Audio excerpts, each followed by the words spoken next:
മറ്റ് രാജ്യങ്ങളിൽ എംപോക്സിന്റെ പുതിയ വകഭേദം റിപ്പോർട്ട് ചെയ്ത സാഹചര്യത്തിൽ കേരളത്തിലും അതീവ ജാഗ്രത. വിമാനത്താവളങ്ങളിൽ ഉൾപ്പെടെ നിരീക്ഷണം കർശനമാക്കി.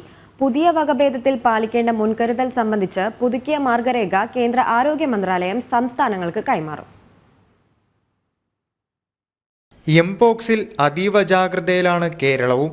കേന്ദ്ര മാർഗനിർദ്ദേശങ്ങൾ അനുസരിച്ച് സംസ്ഥാനത്തെ എല്ലാ എയർപോർട്ടുകളിലും സർവൈലൻസ് ടീമിനെ നിയോഗിച്ചു. രോഗം റിപ്പോർട്ട് ചെയ്ത രാജ്യങ്ങളിൽ നിന്നും വരുന്നവർക്ക് എന്തെങ്കിലും രോഗലക്ഷണങ്ങൾ ഉണ്ടായാൽ എയർപോർട്ടിൽ റിപ്പോർട്ട് ചെയ്യണമെന്നതാണ് നിർദ്ദേശം. 2022 എംപോക്സ് സ്ഥിരീകരിച്ച സാഹചര്യത്തിൽ സംസ്ഥാനം സ്റ്റാൻഡേർഡ് ഓപ്പറേറ്റിംഗ് പ്രൊസീജിയർ പുറത്തിറക്കിയിരുന്നു. അതനുസരിച്ചുള്ള ഐസൊലേഷൻ, സാമ്പിൾ കളക്ഷൻ, ചികിത്സ എന്നിവയെല്ലാം ഉറപ്പുവരുത്തിയതായി ആരോഗ്യവകുപ്പ് അറിയിച്ചിട്ടുണ്ട്.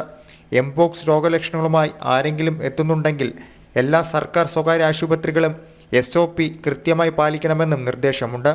മറ്റ് രാജ്യങ്ങളിൽ പുതിയ വകഭേദം കൂടി കണ്ടെത്തിയതിനാൽ നിലവിലുള്ള മാർഗരേഖ പുതുക്കി കേന്ദ്രം പുറത്തിറക്കും.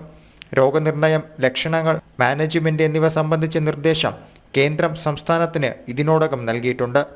ജനം, തിരുവനന്തപുരം.